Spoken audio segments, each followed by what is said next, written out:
Hola, muy buenas tardes, sean todos bienvenidos a esta edición de día jueves 1 de mayo. Hoy tendremos el resumen de la semana de Venezuela al día para compartir con ustedes lo mejor que hemos presentado en el programa en este inicio de semana. Estaremos trabajando para ustedes como siempre, todo el equipo de producción y de trabajo de Venezuela al día, Santiago Martínez, Valentín Herrera y quien les habla, Octavio Sazo. Hola Valen, bienvenida. Hola Octavio, buenas tardes para ti y toda la audiencia que se está conectando precisamente a este especial de Venezuela al día. Son 3 los temas claves que vamos a estar abordando en esta emisión de hoy. La primera, por supuesto, las razones que explica el líder político Enrique Capriles para lanzarse no solo a una campaña electoral, sino también invitar a votar, a participar en estas elecciones regionales de finales de mayo, en, digamos, mucha diferencia a una gran parte de la oposición que por el contrario está invitando a no votar, teniendo en cuenta la falta de garantías y de transparencia en el sistema electoral. Vamos a estar hablando de lo que espera entonces en medio de estas elecciones y de cara también a cómo se pueda comportar allí el gobierno de Nicolás Maduro frente a su sanción, que recordemos por ahora está suspendida. Pero también estaremos hablando, Octavio, de puntos claves que tienen que ver con las nuevas estafas que se siguen presentando en Venezuela y en varios países de la región de Latinoamérica a través de estas plataformas de criptomonedas que aparentan ser legales y prometen, digamos, casi que ganancias inmediatas y sin ningún control, y pues terminan siendo las famosas pirámides y estafas que siguen creciendo, esto en especial en Venezuela, pues por la falta de condiciones y de calidad de vida, pero también por la falta de regulación. Y estaremos hablando con la periodista venezolana Alejandra Ora sobre lo importante que es tratar de cambiar ese mensaje, en especial en Estados Unidos, del aporte tan importante que sigue presentando la migración venezolana y cómo las redes sociales se están sirviendo para esto, Octavio.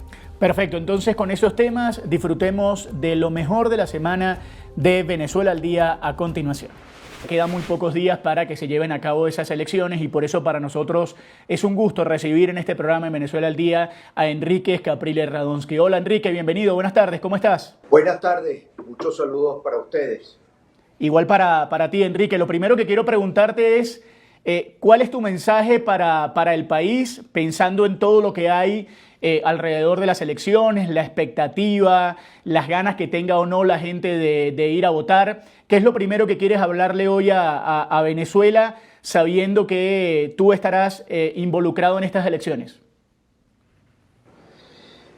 Que somos millones de venezolanos los que nos expresamos el 28 de julio del 2024, que elegimos a Edmundo González como presidente, que nos fue robada la elección, que todos estamos conscientes de las dificultades, la situación de nuestro país, la economía, lo social. Allí Santiago mencionaba una cifra. Efectivamente, en Venezuela no hay recuperación económica, el costo de la vida disparado, una economía dolarizada y la moneda en bolívares ganan millones de pensionados y trabajadores públicos, y sin embargo, bueno, allí están dando la lucha y que nos toca persistir. No podemos dejar que se apague la voz de quienes queremos cambio. Nosotros, que esta lucha no es de ayer. Allí Santiago hacía un resumen sobre esto de ir a votar o no votar. Ya la oposición ha pasado por el tema de abstenerse. La abstención lo único que hace es debilitarnos, le deja el camino libre al gobierno, le hace mucho más fácil todo al gobierno. El gobierno estará tranquilo en la medida que nosotros no participemos. Ese es el terreno donde tenemos la fuerza para derrotarlo. El gobierno, si bien se robó las elecciones del 28 de julio de 2024, no es un gobierno que está tranquilo. El 2024 fue posible gracias a la organización y participación y el ejercicio de nuestro derecho al voto, que nosotros tenemos que persistir en la búsqueda de la democracia y bueno, seguir luchando. Yo creo que el no hacer nada nunca va a ser una buena opción. Sí, Enrique, tú mencionas el 28 de julio. ¿Eres consciente de que ese escenario se puede repetir el 25 de mayo? Y si es así, igual participas. Santiago, es que en Venezuela durante todos estos años nunca hemos tenido unas elecciones en condiciones democráticas. las elecciones en regímenes autoritarios creo que pueden ser un hecho político donde el país se expresa, donde puede generar otros hechos políticos, pero siempre desde la participación. Si nosotros tomamos como ejemplo, a pesar de que la situación son tiempos históricos distintos, son realidades distintas, pero los chilenos, hablando de un país hermano en la región, ¿cuál hubiera sido el futuro de los chilenos si no hubieran votado en el plebiscito de Pinochet, teniendo todas las condiciones en contra? Eso además ha sido, hay libros, películas que relatan lo que hizo la oposición al régimen chileno, a la dictadura de Pinochet, recordar lo que fue la dictadura de Pinochet. Y bueno, gracias a la participación, la organización y el voto, los chilenos abrieron las puertas para una transición a la democracia. Los venezolanos tenemos que persistir en la búsqueda de esa transición, de ese cambio, para poder tener de nuevo democracia. En Venezuela está planteada, no sabemos qué va a pasar, un cambio en nuestra constitución. Maduro habla de un cambio en la constitución. ¿Quién sabe si eso es para quitarnos el voto universal, directo y secreto? Entonces, mientras tengamos ese instrumento, mi opinión es que hay que hacer uso de él. Yo creo que es el instrumento digamos, con más fuerza para manifestar nuestro rechazo al gobierno de Maduro, el peor gobierno que hemos tenido los venezolanos en nuestra historia. O sea, no dejar que la voz de cambio se apague. En la medida que la voz de cambio se va apagando, en la medida que nos vamos desmovilizando, en la medida que dejamos de defender y hacer uso de los derechos que establece nuestra Constitución, ahí hay un paso a la desesperanza y luego un paso a la resignación. Nosotros, Santiago, no queremos que Venezuela sea la nueva Cuba, ni queremos que sea la nueva Nicaragua. Nosotros nos resistimos a que este sea un país que esté condenado, nuestro país, al presente que tenemos. Entonces hay que persistir con todas las dificultades y todo el desafío que esto representa. Todos estamos en Venezuela, hasta las piedras saben que Maduro se robó las elecciones. Ahora Maduro está hoy en el poder. ¿Qué hacemos frente a eso? No hacemos nada, seguimos luchando, seguimos haciendo uso de nuestros derechos, persistimos en la lucha o se quedó allí. Y eso no es lo que queremos los venezolanos. Y tú lo sabes, Santiago, como venezolano, que no es la primera vez que la oposición habla de abstención. Cada vez que hemos ido a la abstención se ha fortalecido el gobierno y se ha debilitado la opción democrática en el país. Le hemos dejado el camino libre al gobierno. El camino, o digamos, el escenario donde el gobierno le es más difícil es precisamente en el escenario electoral. O sea, tener que robarse 24 gobernaciones, el Parlamento Nacional, el Consejo Legislativo, yo no estoy diciendo que no sean capaces de hacerlo, pero siempre será muchísimo más retador, difícil, tendrá un costo siempre mayor tener que robarse un proceso electoral a nosotros no participar. Sí, Enrique, digamos, sí hay una confianza y hay, digamos, una representación de la importancia que tiene el voto como ese ejercicio básico de la democracia. En lo que no hay confianza son en las instituciones que siguen cooptadas, digamos, por todo este gobierno de Nicolás Maduro. ¿Cómo empezar entonces a revertir ese porcentaje del que tanto hablamos, de la poca intención de voto, de la poca confianza que hay entre los venezolanos de volver a las urnas? Pues, digamos, más allá de decirles votar es importante, ¿cómo decirles que se puede confiar nuevamente en que esos resultados, que independientemente de cómo sean, sí vayan a ser transparentes y sean respetados y, por ejemplo, favorecen a la oposición? ¿Cómo decirle a la gente que puede confiar en que después de votar puede tener un resultado transparente? Bueno, creo que más bien hay que hablarle a la gente con la verdad. En Venezuela el voto en este momento, en los últimos años, nunca hemos ido a un proceso democrático. Sin embargo, hemos asumido el voto porque somos demócratas, como el ejercicio de un derecho que pueda abrir las puertas para seguir buscando que el país pueda recuperar su democracia, recuperarla completamente. El Consejo Nacional Electoral que estaba el 28 de julio es el mismo que está ahora y sin embargo el 28 de julio tomamos la decisión correcta de organizarnos, de movilizarnos y de hacer uso en esa elección presidencial de nuestro derecho, porque cada venezolano tiene que ser dueño de su derecho a elegir su destino, a elegir el futuro de nuestro país. No estamos yendo a unas elecciones que no sepamos en qué condiciones estamos yendo. El tema es que no tenemos otra opción para seguir luchando que tener que pasar por este proceso electoral, porque se va a dar, porque el objetivo no es el 25 de mayo, el objetivo es el cambio político para tener democracia en Venezuela. La unidad se construyó sobre 4 premisas fundamentales: un cambio pacífico, electoral, democrático y constitucional. Y nosotros no podemos irnos de allí. Cuando nos hemos ido de allí, lo único que hemos hecho es debilitarnos. Si el gobierno comete tropelías, los responsables de las tropelías son ellos. Lo que yo creo que será siempre peor para el gobierno tener que cometer las tropelías a que nosotros le dejemos el camino libre como lo hicimos en el año 2018. La legitimidad, no es verdad que ejercer el voto es darle legitimidad al gobierno o lavarle la cara al gobierno.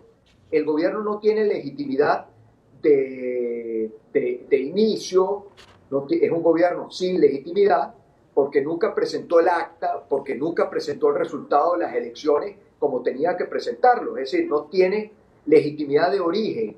Y ir a la elección del 25 de mayo no significa darle legitimidad, no significa lavarle la cara al peor Consejo Nacional Electoral que hemos tenido los venezolanos en nuestra historia.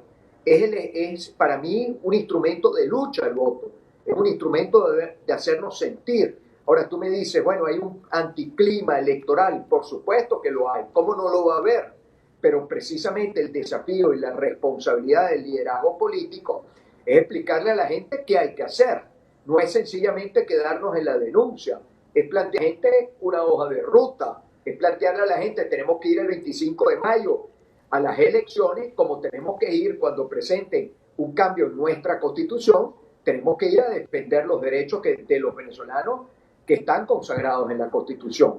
Pensar que Maduro va a cambiar la Constitución para hacer una Constitución más democrática, más abierta al país, oye, eso es caer por ingenuo. Es obvio que si quieren cambiar la Constitución no es precisamente para darle más derechos a los venezolanos, es para cambiar los derechos de los venezolanos, es para cambiar el sistema que, como está planteado en nuestra Constitución, no le está sirviendo a Maduro, porque Maduro perdió las elecciones en el 2024, es decir, tuvo que apelar a la fuerza para sostenerse. Ahora, que el gobierno se sienta hoy tranquilo, yo te aseguro que no es un gobierno que está tranquilo, como si estaba tranquilo en el 2018, cuando no presentamos candidato presidencial y le dejamos el camino libre a Maduro. Entonces, yo creo, sobre la base siempre del respeto a quien pueda pensar distinto a mí, quien no quiera ir a votar, que ese es su derecho, yo creo que el liderazgo político tiene que hablar con la verdad, tiene que responder las preguntas sobre la base con argumentos, a quedarnos simplemente en consigna o tratar de descalificar a cualquier persona que tenga un pensamiento distinto. Yo creo que la democracia es pluralidad, es diversidad. Creo que la realidad está a la vista. Pasa el tiempo, allí sigue Maduro, pasa el tiempo y pensar que la solución ahorita va a ser lo que haga el presidente de los Estados Unidos, creo que es un error. Creo que está más que claro que el presidente de los Estados Unidos no nos va a resolver la crisis política, económica y social a los venezolanos. Creo que más bien el presidente de los Estados Unidos lo están asesorando mal. Creo que están volviendo a querer reeditar una política que fue fracasada en el año 2019, que lo único que hizo fue fortalecer al gobierno, que lo único que hizo fue debilitar a la oposición, y todos recordamos negativamente lo que fue el gobierno llamado gobierno interino. Incluso creo que quien más lo recuerda negativamente es la propia comunidad internacional. Entonces, volver a ese escenario, creo que el único que gana allí es Nicolás Maduro, porque la situación en Venezuela, y Santiago lo sabe, Venezuela como está, no nos sirve a los venezolanos. Le servirá a la cúpula de poder y le servirá a quienes viven de la crisis de nuestro país, pero a la gran mayoría de los venezolanos que seguimos en el territorio nacional no nos sirve la crisis, la situación que hoy tiene el país. Y quienes están fuera de nuestra frontera, que tienen la esperanza de volver, como está la situación hoy planteada, ese día de volver cada vez se ve más lejano, y que la solución en nuestro país sea otra vez la migración, que otra vez una ola de migración, lo único que va a hacer es dificultar las condiciones de vida de los propios venezolanos y también de los países que no pueden seguir absorbiendo la migración de nuestro país. Enrique, ¿qué pasó con la inhabilitación? Tú y tu equipo de trabajo, ¿cómo la levantaron? ¿Cómo lograron, romper ese tema para que la gente en Venezuela entienda de tu propia voz qué sucedió ahí? Bueno, muy importante tu pregunta para ser siempre en esto claro y transparente y no se cuente las cosas de manera distorsionada con la única intención de hacer daño, como si hubiera una puja en la oposición a ver quién tiene razón o quién es el jefe de la oposición. Yo no estoy dando este paso ni para ser candidato a algo, y eso bastante lo discutí con mucha gente, si yo debía asumir, luego que el gobierno después de 8 años decide habilitarme, si yo debía asumir una candidatura. Y la decisión de todos fue, digo, con quien yo consulté, es que era muy cómodo decirle a otros que asuman la responsabilidad y yo quedarme sencillamente allí esperando un momento mejor para salir y asumir responsabilidades. Yo creo que la política no es siempre hacer lo que puede hacer sonar popular, creo que siempre es hacer lo correcto, por lo menos esa es la política en la que yo creo. Este gobierno habilita e inhabilita, así como hoy estoy habilitado, mañana estoy inhabilitado. Así como el gobierno dejó que Edmundo González fuera candidato, al día después de que Edmundo González pasó la elección presidencial, fue inhabilitado. Eso es parte de lo que nos toca en el sistema venezolano. Eso es parte de las tropelías que tenemos que enfrentar. Creo que mi habilitación deja claro la arbitrariedad y el uso de las habilitaciones. No son sanciones desde el punto de vista porque cometiste actos de corrupción o porque tienes problemas administrativos. Es un instrumento que utiliza el gobierno políticamente. ¿Por qué creo yo que me habilitaron? Porque no es una elección presidencial. Y es obviamente que a través de mi habilitación buscan generar ruido, generar división, generar suspicacia, sospecha, pero yo ahí les repito, mi posición política no tiene nada que ver con poder participar como candidato. Si yo siguiera inhabilitado, igualito estuviera llamando a luchar, a defender la participación y a ejercer nuestro voto, porque soy parte de la lucha de todos estos años de quienes hemos luchado a favor de un cambio y conozco perfectamente que con la abstención lo único que vamos a hacer es dejarle el camino libre, normalizar las cosas para Maduro, hacerle la vida tranquila a Maduro, y creo que los venezolanos queremos que este país cambie y no que el gobierno, que es el peor gobierno que hemos tenido en la historia, es el gobierno que destruyó nuestra economía, que ha destruido las condiciones de vida de los venezolanos, se salga con la suya. Entonces yo creo que esto, volver otra vez al mismo debate, parece increíble que estemos otra vez debatiendo cosas que hemos debido haber superado. Ojalá estuviéramos hoy todos alineados en la participación. Yo respeto quienes tienen una posición distinta. Lo que creo es que quienes tienen una posición distinta, creo que tienen que argumentar qué va a pasar absteniéndole. Cómo el gobierno, desde la abstención, va a salir del poder. Cómo va a ser bueno para los venezolanos no tener representantes en la Asamblea Nacional frente a los desafíos que vienen para la próxima Asamblea Nacional. Precisamente sobre la Asamblea Nacional, y tú, en un escenario en el que tú eres diputado, que probablemente va a ser porque eres primero en la lista nacional, la oposición probablemente va a ser minoría. ¿Desde esa minoría en el Parlamento se puede hacer algo? Mira, Santiago, yo no me adelantaría a cantar los resultados, ¿no? Yo creo que el gobierno, si la gente vota, el gobierno tiene las cosas como las tuvo el 28 de julio, completamente en contra. Este es un gobierno que no tiene al final gestión que mostrar. Un gobierno sostenido, lo que le queda es sostenerse en la fuerza, en el control institucional. Pero la historia está llena de ejemplos de que regímenes autoritarios, dictatoriales, a través de las elecciones han abierto las puertas para transiciones a la democracia. Hay estudios sobre eso, ¿no? Yo ponía simplemente un ejemplo, pero hay muchos ejemplos.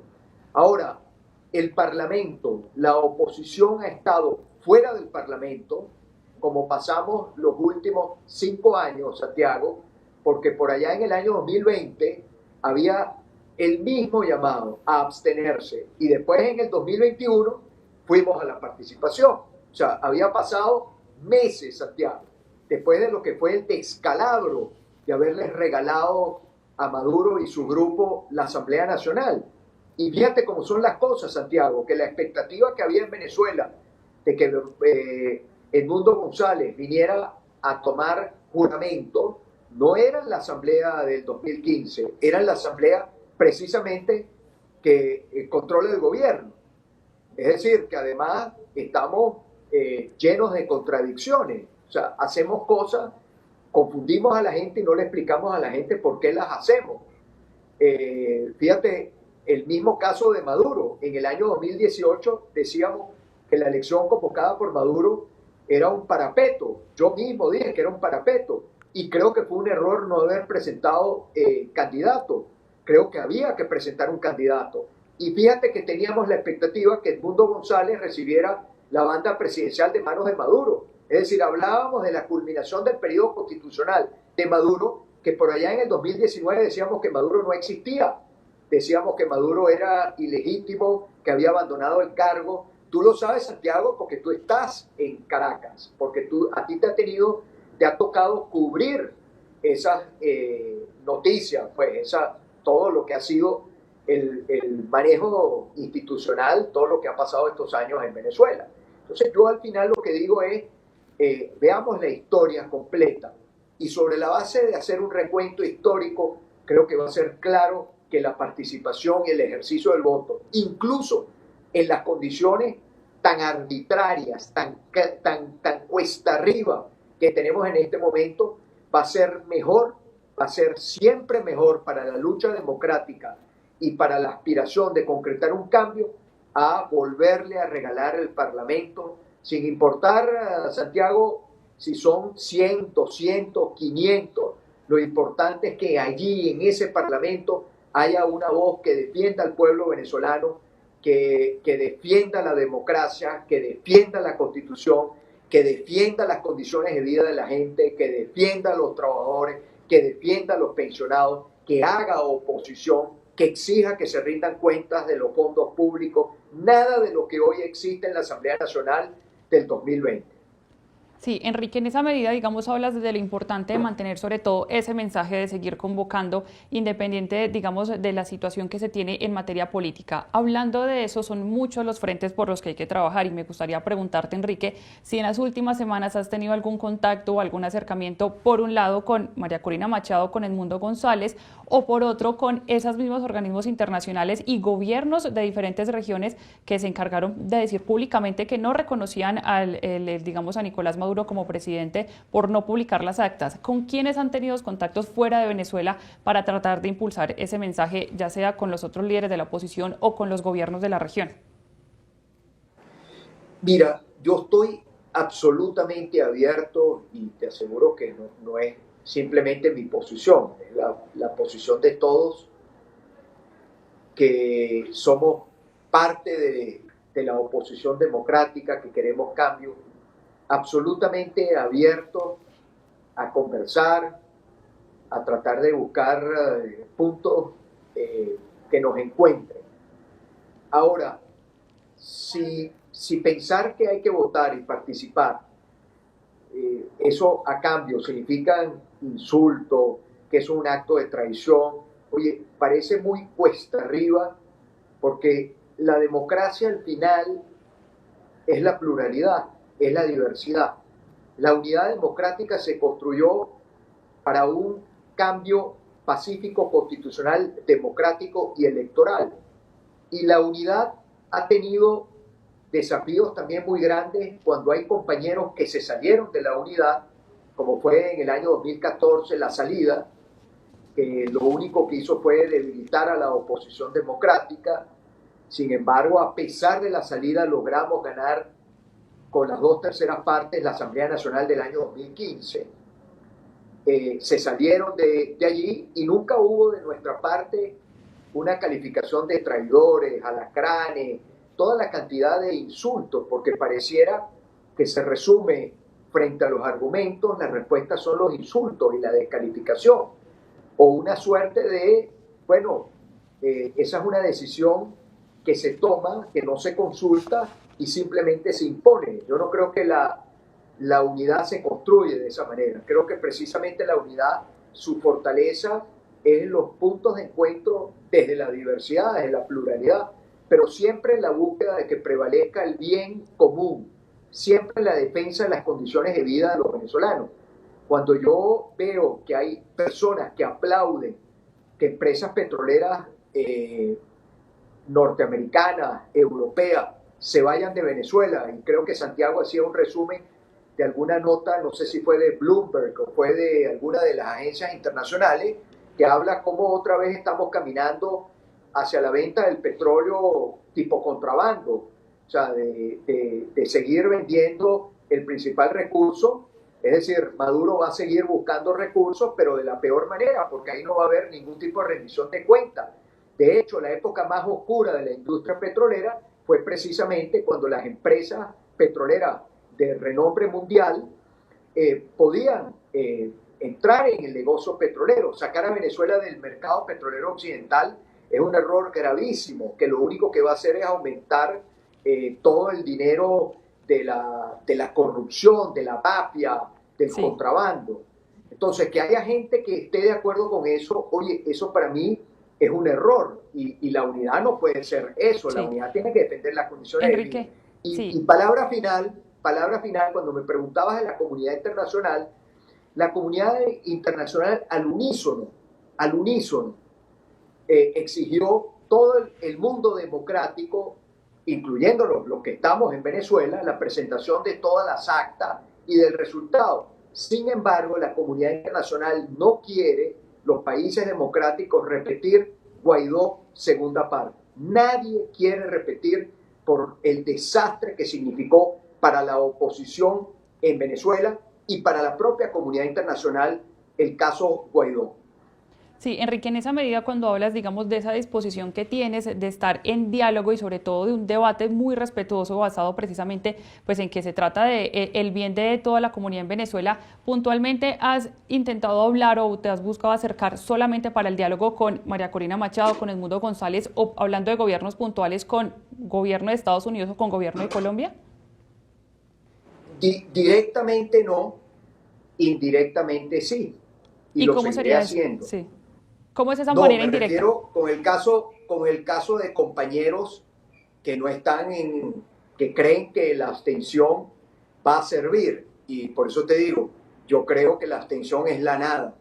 E indirectamente, o sea, he estado obviamente en persistir, porque no me cansaré de persistir en tratar de buscar unidad y tratar de buscar que los venezolanos podamos no apagar nuestra voz.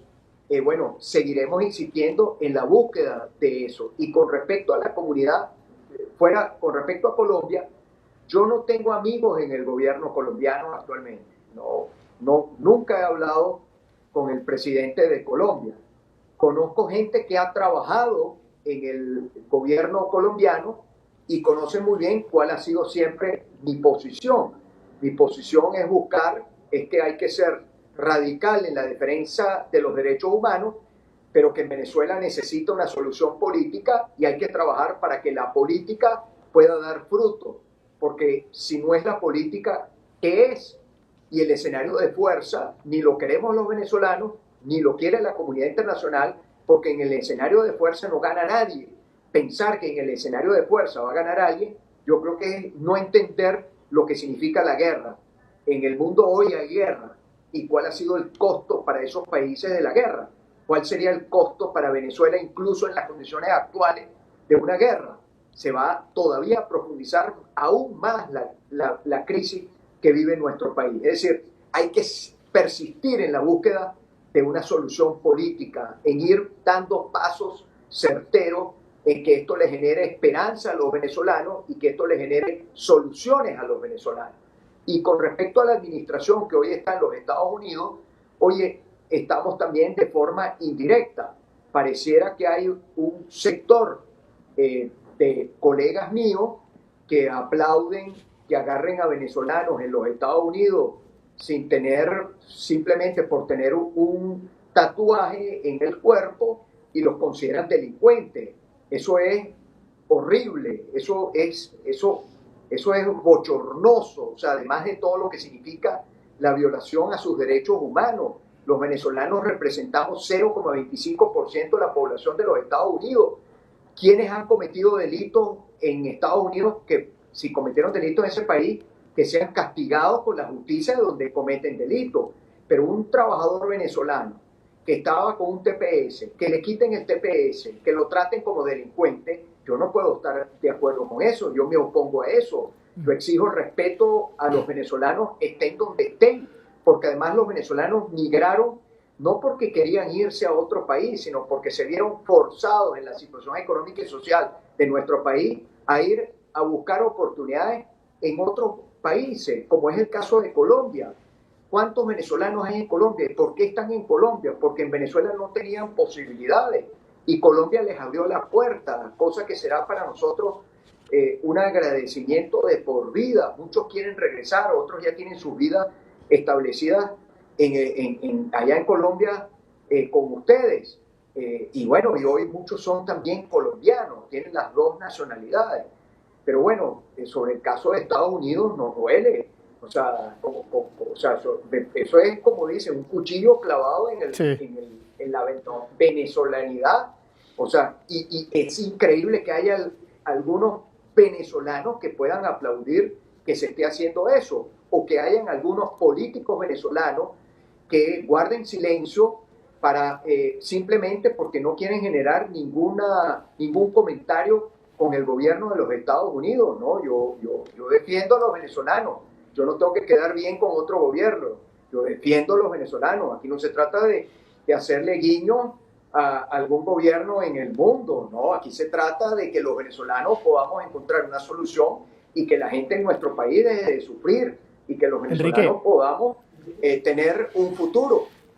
En medio de eso y hablando de la venezolanidad y aprovechando, digamos, tu sinceridad para manejar este tipo de temas, estamos todos claros que prácticamente tú fuiste la última gran esperanza que tuvo el venezolano, al menos la gran cantidad de venezolanos que hoy están fuera del país, que emigraron, tu pelea política y disputa con el fallecido Hugo Chávez, lo que significó tu movimiento en su momento. ¿Qué le puedes decir tú a esas personas que durante tanto tiempo te apoyaron, que en principio estaban detrás de esa esperanza, que hoy sienten incluso que negociaste con el gobierno para que te habiliten, que no estás cumpliendo con lo que dijiste, que hoy, digamos, no los representas a ellos, que es una cantidad fuerte de venezolanos que en su momento apostaban por ti y hoy no se sienten así? ¿Cómo puedes manejar tú ese discurso, Bueno, sabiendo que hay mucha gente que está regada por el mundo sintiendo eso? mira, lo primero, esto no se trata de mí, ni de... el problema es cuando creemos que esto depende de una persona. Por eso yo jamás hablaría de la última esperanza. No existe la última esperanza. Mientras tú tengas vida, Dios te dé la oportunidad de estar en este plano. Yo soy creyente y mientras Dios me permita tener vida, siempre voy a estar buscando encontrar esperanza, porque la esperanza al final es lo que te mueve. La esperanza es lo que todos los días te hace levantarte. Yo hoy soy papá y mis hijas todos los días, y mi hijo pequeñito, todos los días llenan mi esperanza. Y la política no siempre te encuentras arriba. La política hoy estás arriba, mañana estás abajo. Lo que yo creo que la política se mueve y yo me muevo en función de lo que yo crea es bueno para la gente, no para mí. Mi posición no es para ser candidato a algo o una aspiración. Yo tengo muchos años trabajando al servicio de los demás. Esa es mi vocación de vida. Y si a veces decir la verdad hay que pagar un costo político por ello, yo pago ese costo político. Porque yo creo que no hay nada más poderoso que la verdad. Yo creo que el cambio en Venezuela hay que construirlo desde la verdad. Yo creo que es muy importante que los pasos que demos siempre estén apegados a la realidad. Los venezolanos no necesitamos, las desilusiones siempre son del tamaño de las ilusiones. Hay mucha gente que en el año 2012 pensaba que el país iba a cambiar y yo también pensaba que el país iba a cambiar. Y nos caímos y nos levantamos. Y en el año 2013, que fue la última vez que yo fui candidato, nadie quería ser candidato, nadie quería asumir esa responsabilidad y yo sentía que yo no podía dejar sin opción a los venezolanos. Esta elección del 25 de mayo no es entre Enrique Capriles y Maduro. Esta es una elección donde hay 24 candidatos en cada uno de los estados, porque hay que ponerle nombre y apellido y rostro a quienes van a seguir defendiendo el cambio en nuestro país. El estado que yo tuve el honor de gobernar y que nunca perdí además una elección, y no la perdimos porque, bueno, logramos organizar y hacer que la gente participara y defender nuestro voto, porque nunca nos han regalado nada, absolutamente nada, más bien nos han quitado y quitado. Ese estado que yo tengo aquí en mi corazón, porque tuve el honor de servir y siempre tendrá un espacio en mi corazón, hoy tiene a un luchador como candidato, que es Juan Requesén, que estuvo 5 años preso. ¿Qué era más fácil para Juan? Irse, una vez que había recuperado su libertad, irse. Pero ayer bien lo explicaba, toda la gente que me respaldó, toda la gente que me tuvo siempre presente, yo no puedo darle la espalda ahorita. Y aunque el votar pueda sonar impopular, anticlima, contra la corriente, es lo correcto. Y creo que precisamente el valor de un liderazgo no es montarse en la ola, es decirle a la gente qué es lo que hay que hacer sobre la base de lo que tú crees, sobre la base de tus convicciones, sobre la base de tu pensamiento. Por eso yo digo, yo me opongo al gobierno de Maduro y me opongo a todas las cosas que hace el gobierno de Maduro, pero también me voy a oponer a cualquier medida, a cualquier acción que signifique perjudicar a la gente, signifique hacerle daño a la gente. A mí nadie me puede responsabilizar de la pérdida de una vida humana, nadie, independientemente de la matriz de opinión que siempre ha querido construir el gobierno, pero la verdad siempre se termina imponiendo. Y sobre el tema de la habilitación, de todo lo que tú dices, yo creo que a veces hay más esfuerzo en tratar de destruirse internamente a tratar de cambiar al gobierno. Pareciera que para algunos el enemigo hoy no es el gobierno, el adversario no es el gobierno, somos nosotros. ¿Por qué? Porque decidimos votar, porque no queremos que la llama del cambio, lo que se logró hace unos meses atrás, se apague, porque hemos vivido la abstención, porque creemos que la abstención simplemente le facilita todo el gobierno, nos aleja el cambio. ¿Y qué hay que hacer? Guardar silencio y esperar que el otro termine de perder toda la popularidad y que al final, bueno, ahí después sale de manera oportunista. Esa no es la clase de política que yo hago. Yo defiendo la política sobre las convicciones y sobre la defensa del bien común, porque Enrique, cuando se pierde la defensa del bien común, se pierde toda la razón para estar en política. Sí, te tengo 2 preguntas puntuales. La primera, si el CNE plantea la firma de un documento de aceptar resultados como las presidenciales, vas y lo firmas, esa es la primera. Y la segunda, ¿va a haber testigos en las mesas? Esto te lo pregunto porque muchos de los amenazados, incluso detenidos luego del 28 de julio, fueron testigos de mesa que estuvieron allí en cada mesa de votación y tenemos entendido que muchos tienen miedo de volver a hacer ese trabajo. ¿Cómo han manejado eso de cara al 25 de mayo? Efectivamente, Santiago, ese es otro desafío. Ahora, para que se abran las cárceles en nuestro país y salgan en libertad todos los presos políticos, yo creo que eso va unido a que vuelva la política, a que vuelva, que en Venezuela pueda haber un proceso de negociación que permita ir abriendo puertas, que permita ir abriendo las cárceles, que todavía quedan muchísimos presos políticos. La recuperación de la democracia en Venezuela, para hablar de democracia, mientras haya presos políticos no se puede hablar de democracia. Y la recuperación de la democracia obviamente pasa por la libertad de los presos políticos, porque no haya presos políticos, porque haya libertad de expresión, porque nadie sea perseguido por sus ideas y nadie tenga que tener miedo a expresar sus ideas. Y sobre la base de firmas de cosas que no están previstas en ningún reglamento, en ninguna constitución, que sencillamente forma parte del discurso político, eso es discurso político. Y el discurso político del gobierno es el discurso político del gobierno, y la agenda del gobierno es la agenda del gobierno. La agenda nuestra y nuestro discurso es nuestro, y sobre la marcha de esta muy corta campaña, que va fundamentalmente en no perder el instrumento de lucha, que es el voto, y llamar a la participación, sobre estos días, todo lo que viene, todo el reto que viene a futuro, lo iremos diciendo. Ojalá que el Consejo Nacional Electoral se comporte distinto a como lo ha hecho, como lo hizo el 28 de julio, sigue siendo el mismo, no tenemos grandes expectativas, pero nosotros no estamos yendo a esta elección sobre la base, como no fuimos el 28 de julio, sobre la base de que hayan garantías o condiciones. Estamos yendo a esta elección sobre la base de lo que significa para el pueblo que quiere cambio, que su voto se haga sentir. Sí, Enrique, digamos como has dicho durante esta entrevista, por más que no hayan cambiado las condiciones, la esperanza se mantiene. Antes de despedirte, ya el 25 de mayo está a la vuelta de la esquina. ¿Qué sigue entonces, digamos, en medio de este llamado a seguir tratando, digamos, de buscar el respeto por la democracia? ¿En qué te vas a enfocar con tu equipo de trabajo, ya sea, por ejemplo, la eventual modificación de la Constitución, o cuáles son esas prioridades para seguir impulsando precisamente este mensaje?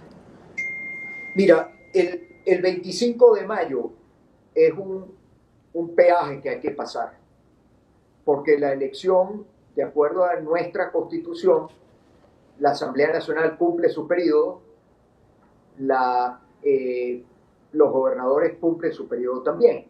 Maduro adelanta la elección porque sabe que hay un sector muy importante de la oposición que una vez que llama a la abstención, él no quiere esperar que baje ese llamado a la abstención, y por lo tanto quiere aprovechar este debate. Por eso yo digo, qué lástima que estemos otra vez debatiendo lo mismo que hace años hemos debido haber dejado atrás, que es que la abstención no sirve. La abstención solamente ayuda al gobierno, fortalece al gobierno. Entonces, después de pasar este peaje, nos vamos a encontrar con algo que va a ser determinante para el futuro, que es el planteamiento del cambio de la Constitución. Allí también vamos a dar la lucha, porque nosotros vamos a defender los derechos de los venezolanos, pero lo vamos a defender de manera activa. No nos vamos a quedar en las redes sociales, no nos vamos a quedar grabando videos. Sabemos que las redes sociales tienen un poder de comunicación significativo, probablemente es el único que tenemos, pero la política no está allí. La política está en la situación que cada venezolano le toca en su día a día, en la realidad que vive la gran mayoría de los venezolanos en su día a día. Y allí es donde tenemos que ir, allí es donde tenemos que estar, ahí es donde tenemos que ver cómo este país vuelve la política y vuelve la posibilidad de tener una negociación que le sirva al país.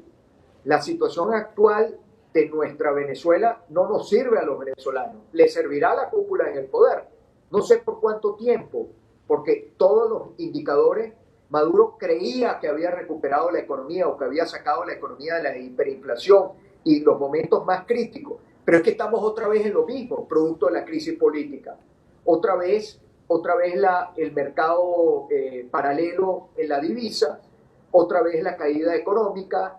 El primer trimestre, muy distinto a lo que dice Maduro, hay una economía en recesión, decreció la economía. Maduro dice que creció la economía, mentira, la economía decreció. La inflación otra vez, se habla de 3 dígitos de inflación en nuestro país este año. 3 dígitos puede ser hasta 999% de inflación. Colombia no tiene ni idea de lo que es eso. Ustedes, gracias a Dios, no tienen ese problema. Pero imagínate, una economía dolarizada, con inflación en dólares, con una caída del poder adquisitivo de los venezolanos todos los días. Eso es bueno para quién. El gobierno dirá, bueno, pero ellos se sienten tranquilos. Yo no creo que se sientan tranquilos. Yo creo que la situación es negativa. Ahora, ¿cómo salimos de la situación negativa? ¿Cómo le damos una solución al país? Bueno, ese es el reto que tenemos por delante. Enrique, muchísimas gracias por tu tiempo. Un gran abrazo, que salga todo muy bien y que ojalá Venezuela pueda reencontrarse muy pronto. Un gran abrazo y de verdad gracias por esta entrevista. Muchas gracias. Saludos por allá. Con gusto. Enrique Capriles Radonsky con nosotros acá en vivo en Venezuela al día, en medio de toda la expectativa generada alrededor de las elecciones y siendo además el representante que es para el país. Así que hablamos con una de las personas más importantes en este movimiento ahora habilitado y que estará entonces llamando a que la gente vote y participe, Santiago, en esas elecciones que Venezuela tendrá dentro de muy pocos días, Santiago. Sí, que yo creo, Octavio, que sin duda el mayor reto que tiene la oposición es que la gente vaya y participe, o sea, que respalde este pedido, este llamado que hace Enrique Capriles, él como cabeza de esta oposición, pero hay muchos candidatos pues con él allí buscando ser diputados, gobernadores. Mencionaba Juan Requesens, que busca la gobernación de Miranda, y una serie de nombres que han salido en estos últimos días. Pero que la gente vaya y vote, porque ya hemos visto también, y lo comentamos esta semana con varios analistas, que la intención de voto es realmente poca, baja. Y en un escenario donde pues Magdalena Machado, que sigue siendo la líder de la oposición, llama a la abstención, e incluso la Mesa de la Unidad como conjunto cree que el camino es la abstención, pues obviamente pensaría uno que el mayor desafío que tiene esta oposición, que sí cree en el voto, es llamar a que las personas vayan y participen, porque si no, pues obviamente no lograrían, o lo harían muy poco en esa elección del 25 de mayo. De muchísima pena y evidentemente de mucha angustia con los venezolanos que están metidos en ese tema. Con nosotros a esta hora está William Peña, periodista especializado en telecomunicaciones. William, bienvenido, buenas tardes, ¿cómo estás? Buenas tardes, saludos a ti y a todos los que nos escuchan y nos ven hoy. William, lo primero que quiero preguntarte es, ¿qué era esta plataforma HBIHEX, que era la plataforma que se encargaba simulando trading, que terminó siendo una estafa piramidal, como para que nos des un poco de contexto y entendamos de qué va esta situación? Bueno, esta plataforma, así como otras que han surgido en Venezuela y en la región, producto de la crisis propia de cada uno de nuestros países, nació a mediados finales del año pasado y operaba en Colombia, Nicaragua, Bolivia, Venezuela, que son 4 mercados en los que estaba pues literalmente operando, y nació en Maturín, en el estado de Monagas. ¿Cuál era la idea? La idea era captar gente que de una u otra manera te diera a ti, en principio eran $100, para que supuestamente ellos lo invertían y hacían trade con ese dinero y te ofrecían garantías de retornos del 100% de tu inversión en más o menos 40 días. En el mes de diciembre, producto del supuesto éxito que tenían, incrementaron el ingreso de cada uno de los ciudadanos a $300 por persona, y para ello habían creado como una especie de entorno físico que les daba de una u otra manera para algún manto de legalidad dentro de los inversionistas o las personas que de una u otra manera confiaban en este tipo de plataformas.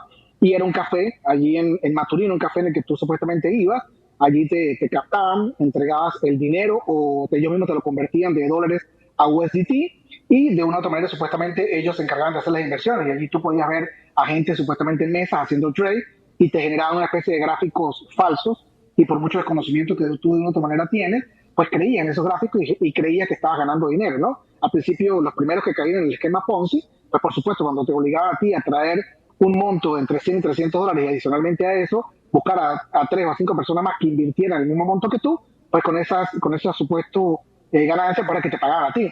Pero esos esquemas siempre se caen porque llega un momento en el que no puedes sumar a más personas y sencillamente pues la pirámide se destruye. Y eso fue lo que pasó en este caso. Llegó un momento en el que ya no se podía, no podían seguir estafando, y el lunes 14 de abril amanecen las cuentas de muchos de de los que estaban allí supuestamente invirtiendo, literalmente bloqueada, o en saldo cero. Cuando comienzan las averiguaciones o increpar qué estaba pasando, sencillamente el café desapareció, bajaron a Santa María y los aparentemente jefes de la operación se desaparecieron. Ya el gobierno logró capturar a 5, todavía hay 2 en fuga, uno supuestamente a la cabeza llamado el profesor Mike, que además era alguien que no tenía, no se sabía quién era, simplemente el profesor Mike, que hablaba por una cuenta de Telegram y explicaba. Él había dicho que supuestamente habían sido hackeadas y que en cualquier momento devolverían las cuentas a estar bien. Incluso llegaba a pedirles en algún momento a esos clientes que depositaran $200 más para poder verificar las cuentas. Y que además de esos $200, para ver si esa cuenta era de él, tenían que llevar a un amigo que depositara 300 más. No sé cuánta gente cayó en la segunda estafa, pero lo lamentable es que son 4.500 personas. Algunos comentarios de algunos que fueron estafados dicen que perdieron muchísimo dinero, ahorros que tenían para comprar una casa, un automóvil, entre otras cosas. Y bueno, eso es en síntesis lo que de una u otra manera pasó, y ya ha pasado en Venezuela unas 4 veces o más de las que conocemos, y todo siempre cae para este tipo de esquemas piramidales que se han convertido ahora en esquemas piramidales digitales muy, muy generosos al principio y después traen esta consecuencia negativa para los que invierten, que son la mayoría de gente con mucho desconocimiento de lo que es el entorno de negocios, de inversiones, financieros y sobre todo el entorno cripto. Sí, William, en Colombia, digamos, hay un caso muy explícito de lo que significa o cómo funcionan este tipo de estafas piramidales. El tema de DMG todavía hoy sigue generando ecos en diferentes partes del país. Ya sabemos más o menos cómo es la estrategia de estas personas que lideran estas aplicaciones ahora aprovechando el entorno digital, pero ¿cuál es ese discurso que pese a todas las alertas, a todas las recomendaciones, a digamos los diferentes casos anteriores, la gente sigue cayendo en este tipo de, digamos, de estafas de negocios que, como tú lo dices, llegan en un momento en el que ya no soportan más ese modelo de negocio que tienen? ¿Por qué la gente sigue, digamos, cayendo en este tipo de engaños si es que en el caso de Venezuela se están aprovechando precisamente de la situación económica? Yo le tengo a esto un concepto. Yo creo que esto es ignorancia por desconocimiento e ignorancia por necesidad. La primera trata sobre el tema de que la gente lamentablemente no conoce mucho el entorno cripto como tal, y no averigua, no investiga, no se lee el white paper de ninguna de las propuestas de criptomonedas que hay.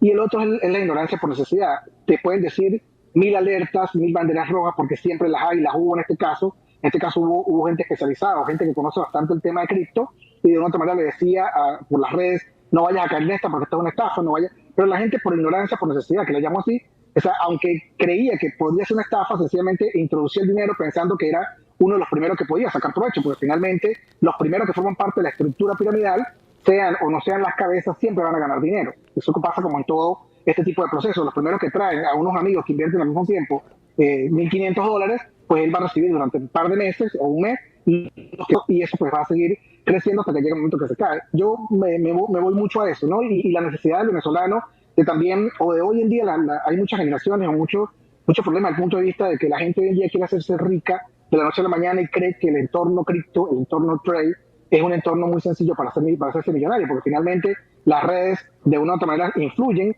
de una forma muy poderosa en la percepción de las audiencias, y mucha gente contando sus historias en las redes te motivan, te incentivan. Los estafadores son muy astutos.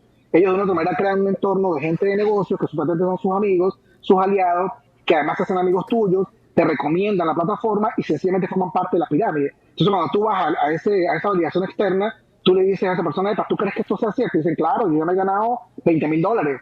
Y entonces de una otra manera, pues si son cercanos a ti o algún amigo o algún conocido, tú crees que vas a poder lograr lo mismo. Yo creo que ahí el gran problema está en ese sentido, y en el caso de nuestros países, con nuestras economías que tienen tantos problemas, la ignorancia de la gente hoy, por el tema de desconocimiento, que es muy profundo, aunque tienes muchas formas de poder tener acceso a la información, pero no la buscas y no tenés ni siquiera las letricas pequeñas. Y la otra, la necesidad te obliga a que invertir 300 o 100 para ganarte el doble en 40 días, pues eso siempre te genera el gusanito de la ambición, ¿no? Y mucha gente cae por este tipo de cosas, y muchos otros pues caen sencillamente porque no conocen el sistema, y como ven que otros ya están generando valor, pues creen que pueden hacer lo mismo. Yo creo que ese es el gran problema, ¿no? Sí, William, una pregunta. Estas personas, ¿por dónde arrancan? Es decir, ¿por dónde comienzan a contactar a estos incautos, vamos a llamarlos de esa manera, a estas personas que creen que van a ser millonarios en 40 días, en 30 días, invirtiendo solo $100 o $200? ¿Por dónde los contactas? ¿Por dónde inicia esta estafa piramidal a captar personas? Todas empiezan por dos vías. Una, el boca a boca, producto del grupo que estafa, que empieza a contactar amigos o conocidos, y la otra, las redes sociales.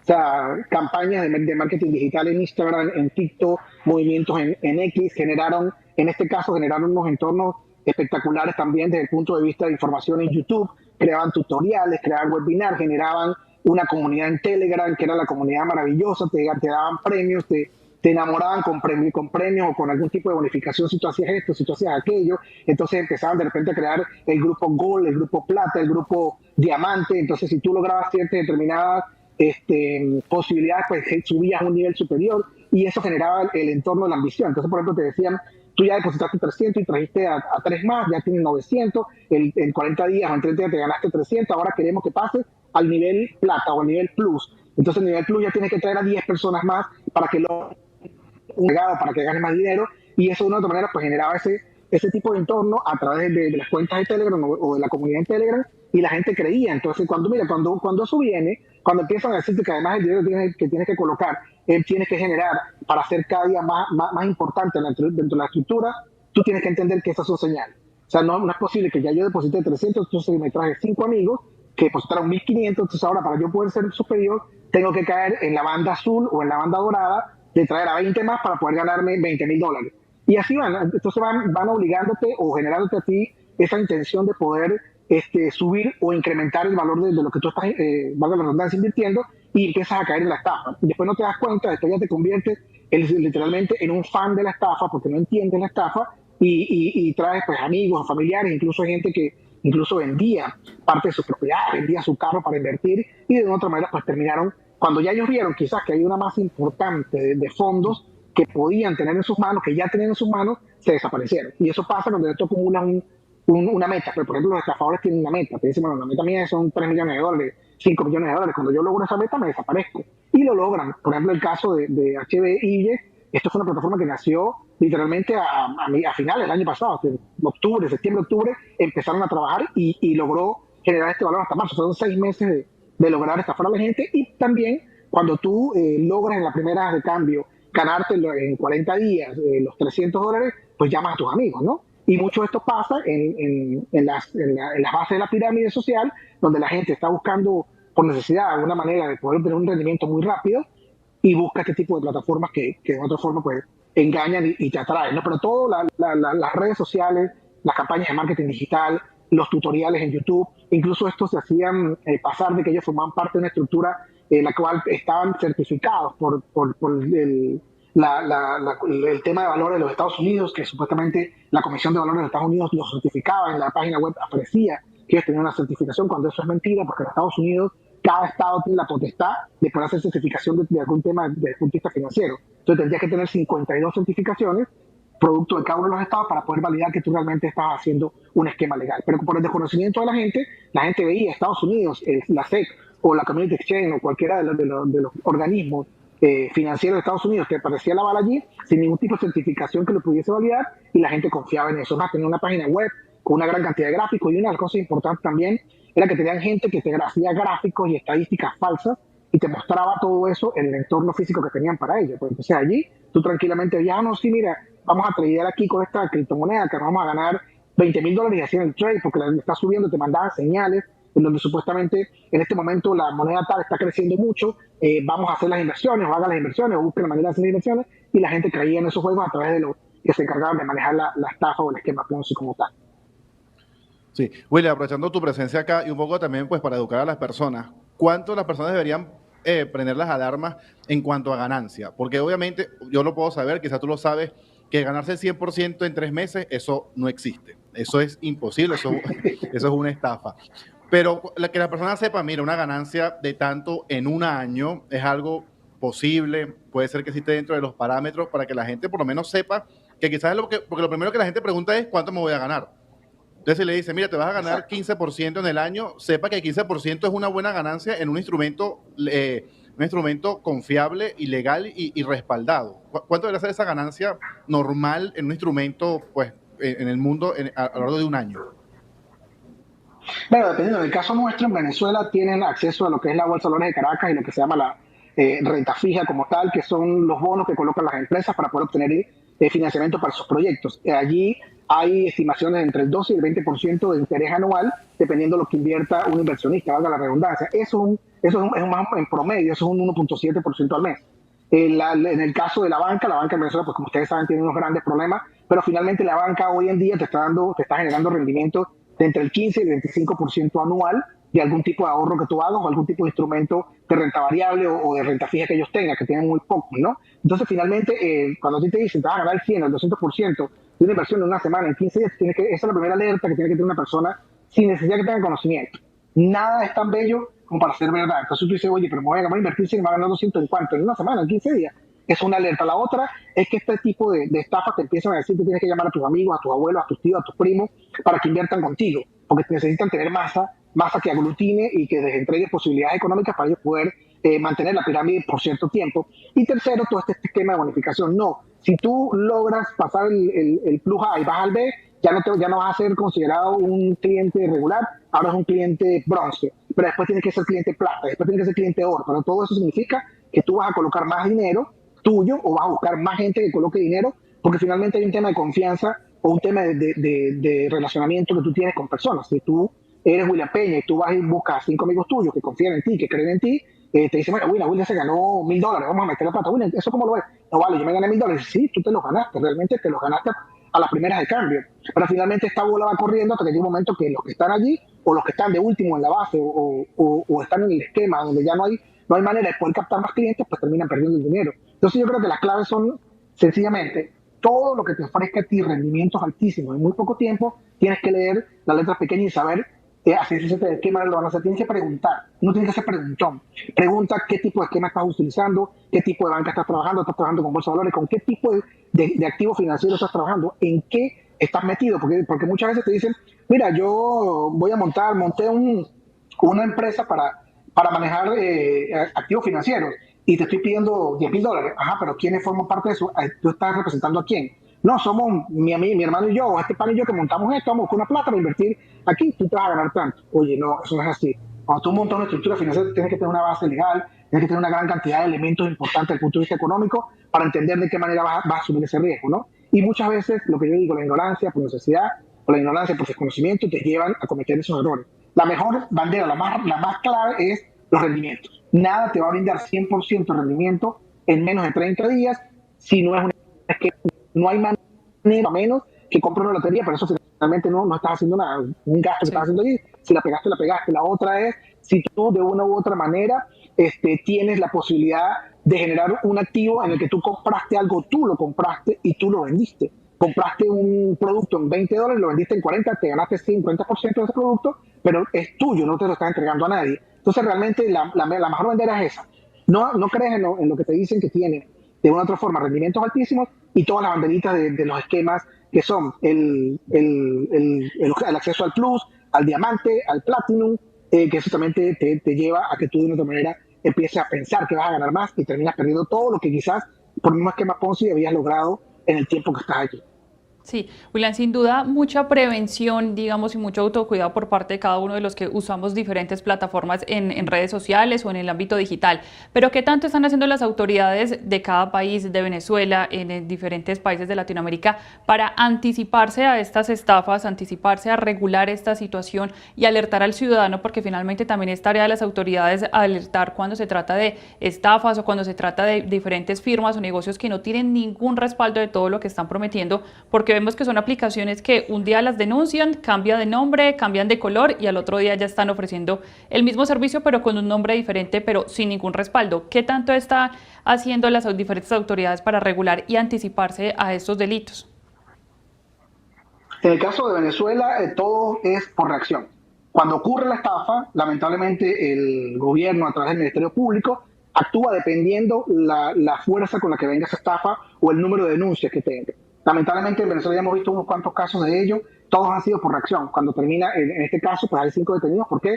Porque hubo una reacción masiva en las redes que obligó de una u otra forma a la estructura del Estado a actuar y finalmente pues lograron capturar a estas 5 personas. Pero hay un tema importante, se llama la ley. Aquí hay una ley de delitos informáticos que de una u otra manera penaliza varios de estos tipos de actividades, pero hay un vacío legal producto de que esa ley tiene 24 años de haber sido promulgada y necesita una cierta regulación. Igual pasa y en el caso de Venezuela y en la región estamos también viendo otras maneras de lo que se llama estafas digitales que tienen que ver con loterías. Por ejemplo, en el caso de Venezuela existe la Comisión Nacional de Loterías, que es un ente regulado que además tiene que tener permisos, y eso casi todas las loterías en Venezuela son administradas por las gobernaciones, y hoy en día estamos viendo una proliferación de personas que están creando sus propios lotos en línea.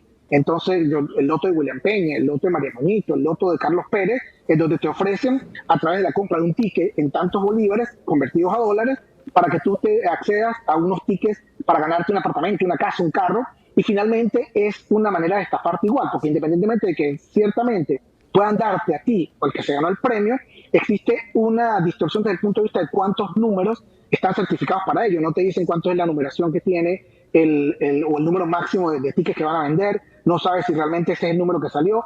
Mucha gente hace loterías en los barrios que rifan un reloj, que eso de otra manera siempre ha existido, pero te conectan con un triple de lotería. Te dicen, mira, vamos a vender 1000 números y el va a ganar el que tenga los últimos 3, el triple de lotería tal, lotería azul, lotería plata, y tú tienes la garantía, entre comillas, de que te ganaste el premio. Pero en estos casos son miles de números, miles de venezolanos comprando tickets que no saben si realmente se ganaron el premio y tampoco saben si el que supuestamente se lo ganó forma parte de la estructura o literalmente sí se ganó el premio. Entonces allí hay otro vacío que las autoridades no están mirando. O sea, lo estamos mirando nosotros como analistas, periodistas del área, pero las autoridades no están mirando hasta que venga una gran estafa y por reacción terminen actuando y haciendo que se cometa, que la ley actúe en consecuencia. En Venezuela hay una ley, la ley de delitos informáticos, que de una otra manera tiene, en uno de los artículos tiene la forma de cárcel para este tipo de estafas, entre 1 y 4 años y otro entre 4 y 7 años, pero finalmente hay unos grandes vacíos legales desde el punto de vista del Estado, desde el punto de vista legal,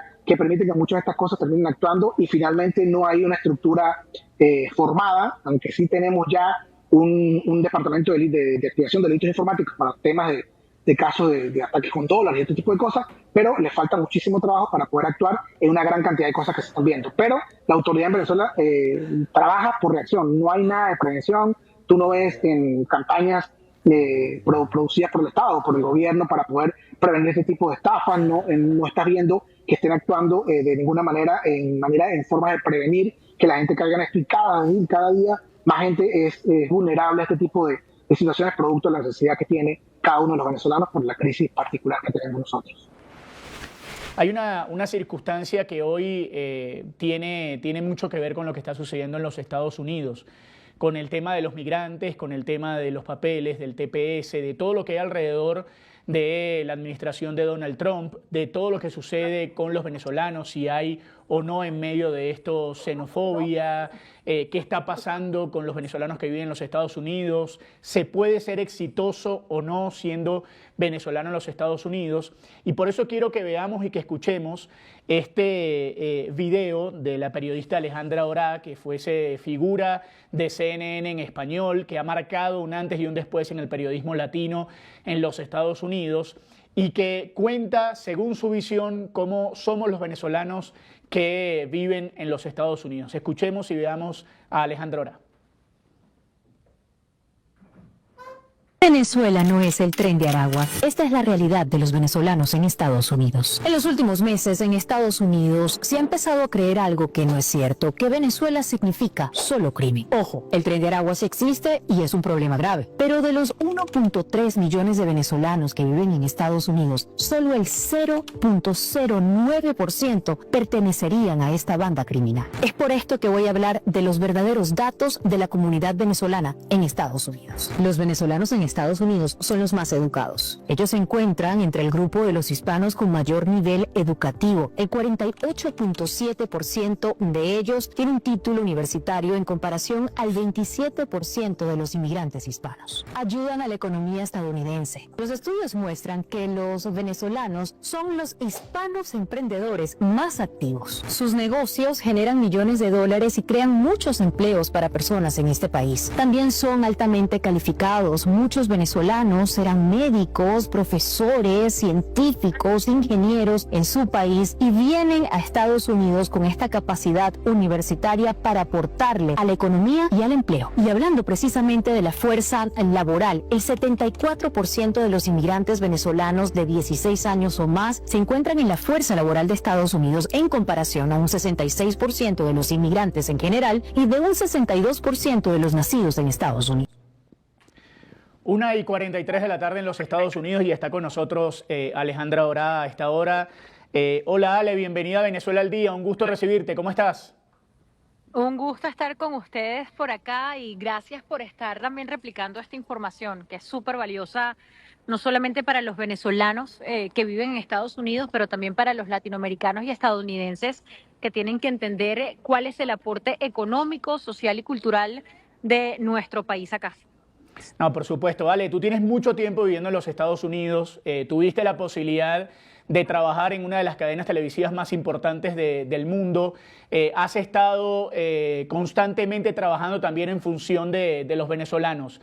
Lo primero que te quiero preguntar es, ¿se puede ser exitoso con el pasaporte venezolano en los Estados Unidos?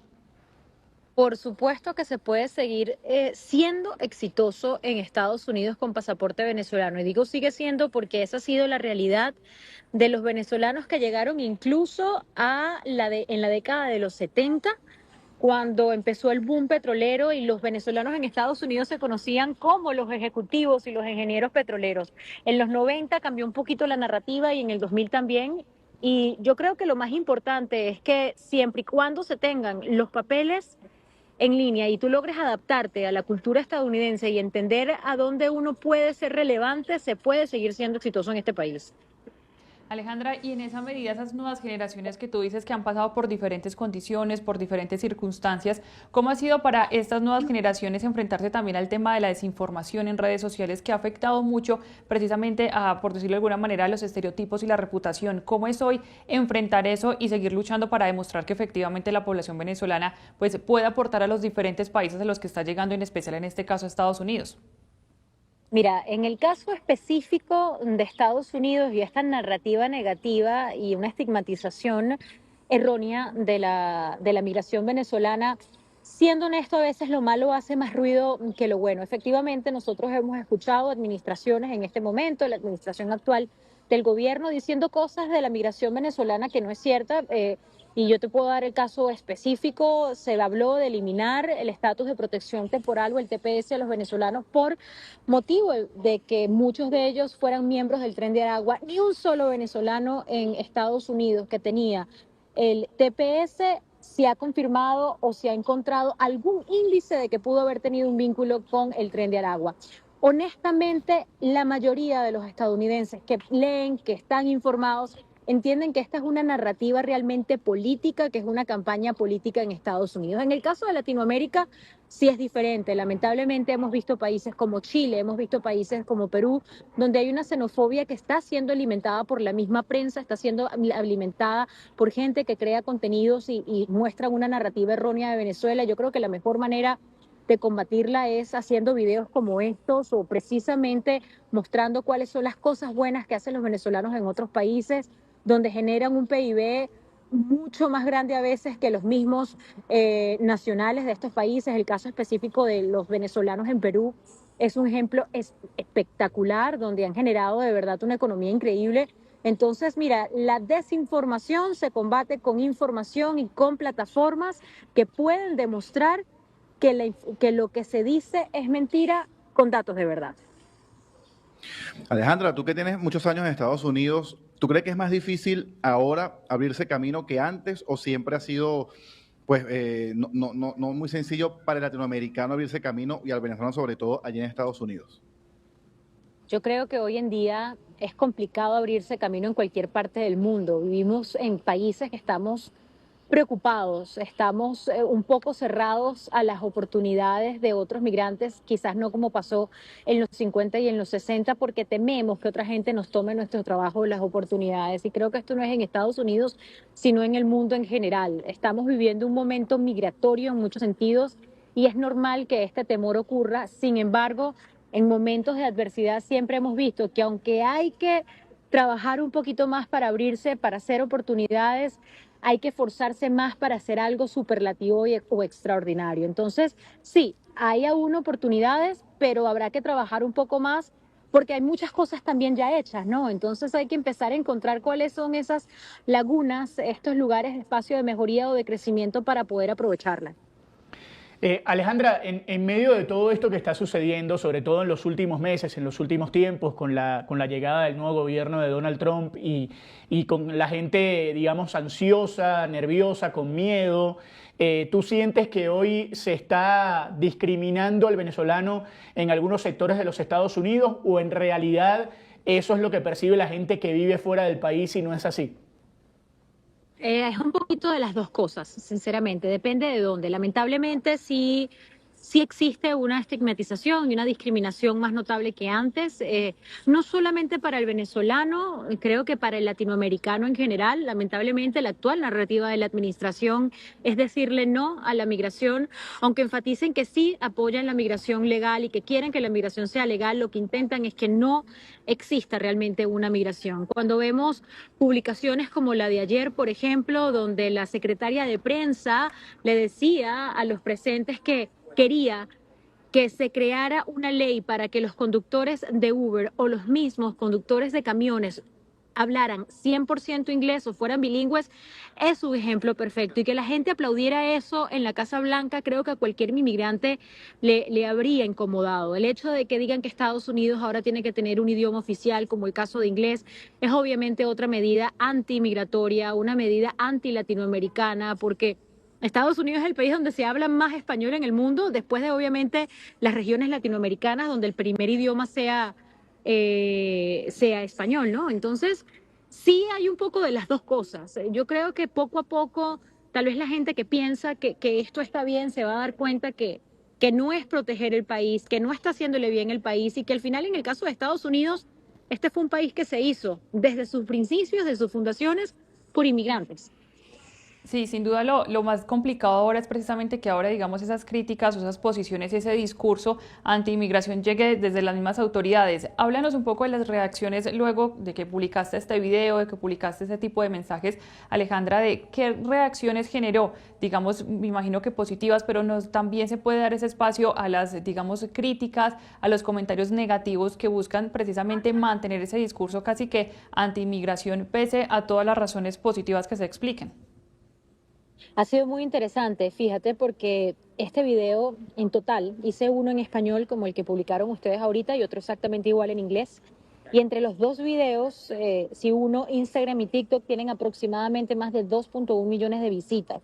Y por primera vez estoy empezando a ver seguidores y personas que me escriben en inglés para hablar de la migración venezolana, sobre todo por el video en inglés. Muchas personas me han agradecido que haya hecho este video en inglés y que tenga una visualización considerable, casi 1 millón de personas, porque les estoy dando la narrativa que nosotros queremos que la gente conozca en inglés sobre nosotros mismos, y eso me parece súper valioso. Otro punto importante es que a través de los años en mis redes sociales he procurado que tengamos videos que destaquen cosas positivas de los venezolanos que quizás a menudo no se ven en los titulares, porque lamentablemente Venezuela se ha convertido en un país fuera del país. Nosotros tenemos 2 Venezuelas. Entonces, hacer videos donde yo puedo enfatizar cosas que deberían tener un alcance nacional y ver cómo se viralizan, a mí me llena de alegría, porque sí me doy cuenta que la gente quiere ver noticias positivas, que se quieren viralizar y que incluso cuando las decimos en inglés pueden tener el mismo alcance que pudo haber tenido ese video en español o incluso más. Alejandra, estaba revisando aquí tus redes sociales, tu Instagram, y veo que el video más visto es uno de Gerard Piqué, que tiene como 2 millones de views. Pero luego de ese sí está justamente este video de los venezolanos, que tiene más de 1000 comentarios. Además de agradecerte, ¿qué más leíste allí? ¿Qué es lo que más te comentaban los venezolanos o de otras nacionalidades sobre esto que tú señalabas aquí, de que no ser venezolano no es ser del Tren de Aragua, que quizás es como lo más importante del video? Mira, lo que más le impresionó a las personas fue el comentario y la cifra de que la migración venezolana es la más educada en Estados Unidos, que el 74% de los migrantes venezolanos que llegan a Estados Unidos tiene un título universitario, en comparación a un 60% del resto de los latinoamericanos que viven en este país y que es una cifra incluso supremamente alta en comparación a los estadounidenses de este país. El nivel educativo del venezolano que se explicó en el video para muchos fue una gran sorpresa y además cuando empecé a nombrar quizás a ciertos personajes venezolanos que son parte importante de la cultura estadounidense, fue algo que sorprendió. Incluso hay un dato interesante que mucha gente no sabe.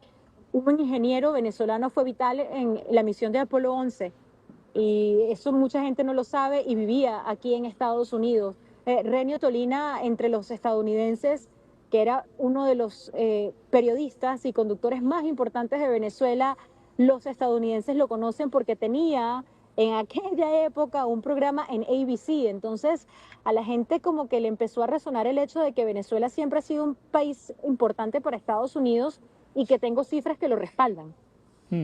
Además, Alejandra, en los grandes medios, más allá de lo que sucede, por ejemplo, en el sur de la Florida, en Miami, que hoy es un caso atípico porque hay venezolanos regados en la mayoría de los grandes medios de comunicación, pero en algunas ciudades de los Estados Unidos, en San Francisco, en Denver, hay muchos venezolanos trabajando en los medios y trabajando además con éxito, con respaldo, digamos, con buenos proyectos. ¿Tú sientes que sigue siendo así, que la aceptación en los grandes medios, por ejemplo en el caso de CNN, a los venezolanos sigue sin importar que hoy haya esta discusión en el medio? Es decir, ¿el venezolano se ha ganado su lugar? Yo creo que incluso hasta más, la verdad. Yo siento que el hecho de que a nosotros nos estén dando este protagonismo solo va a ser beneficioso si tenemos algo bueno que mostrar. Hoy en día, cuando he tenido ya narrativas fuera de CNN y le digo a las personas, soy una periodista venezolana que llegué a este país hace 25 años y me siento orgullosamente venezolana y estadounidense, y esto es lo que he logrado yo como migrante venezolana, simplemente puede ayudar a que uno tenga una mayor oportunidad. Afortunadamente, en el caso de Estados Unidos, yo no he escuchado un comentario donde te digan que hay que evitar el acento o dejar de decir que uno es de este país o no. Yo creo que esto va a terminar siendo eventualmente positivo porque va a ayudar a que la gente quiera decir de dónde es, que se sienta orgulloso de sus raíces y que siga teniendo espacio.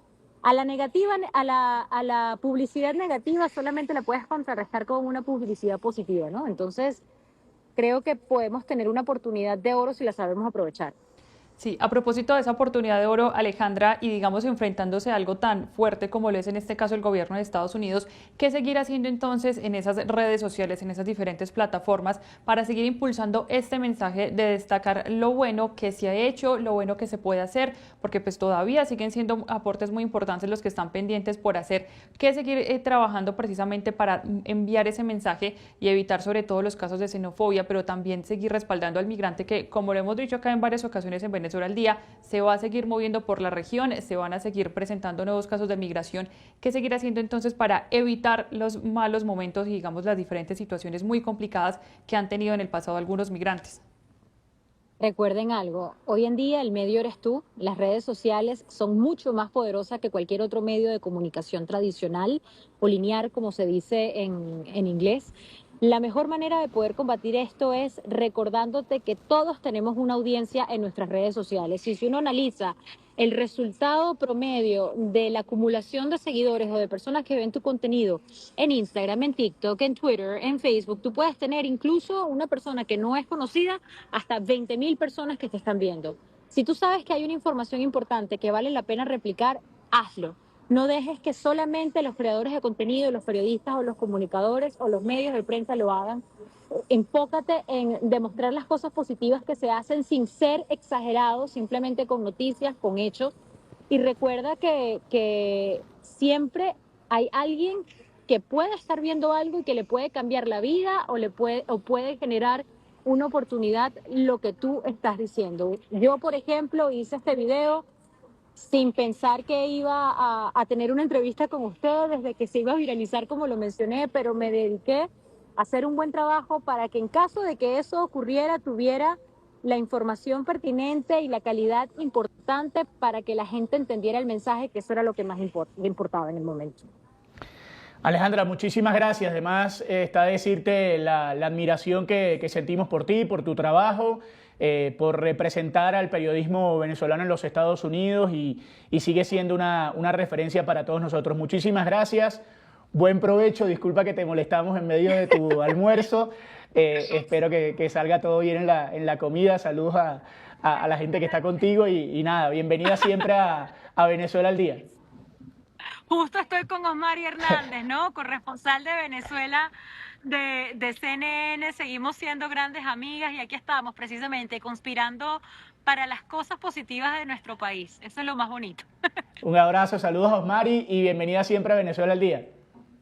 Ay, muchísimas gracias. Un gusto para mí estar con ustedes acá. Chao, chao.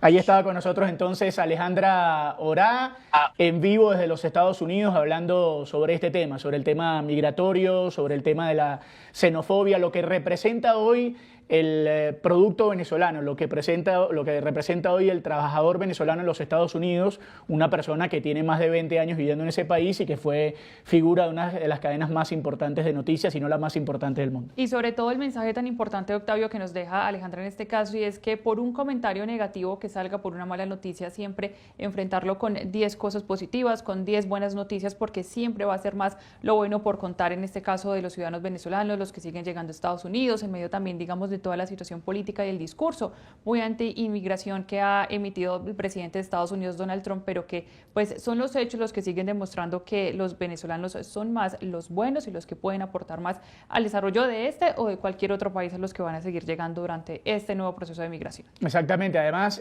Santi, la gente tiene la perspectiva desde fuera del país que muchas veces el pasaporte venezolano pesa. Y más allá de que sea realidad o no, lo cierto es que si uno hace bien las cosas, no importa que el pasaporte diga Venezuela. Al final, el trabajo digno y bien hecho te lleva a cualquier lado. Sí, y además pesa por un tema político, Octavio. Esa es la realidad, donde el pasaporte ha pesado y al venezolano le piden una visa y le piden un permiso y le piden, pues al final es por un tema político.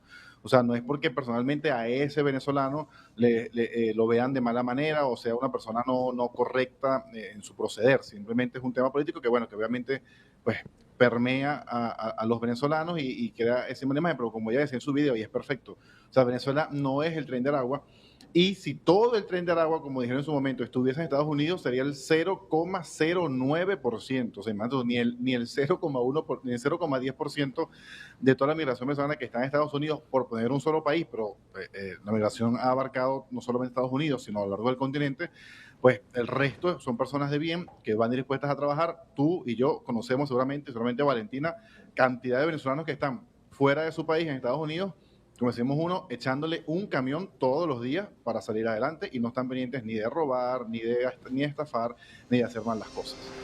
Bueno, y con muchísima información cerramos el programa del día de hoy. Tuvimos estos 3 temas principales para que usted pudiera revivirlos, para que usted pudiera tener todo lo disponible con respecto a estos temas que fueron principales en esta semana de Venezuela al Día. Nos vamos a despedir, pero nos reencontramos mañana viernes en vivo con todo el equipo de producción y de trabajo de Venezuela al Día. Claro que sí, nos reencontramos mañana a las 12 del día en Venezuela al Día.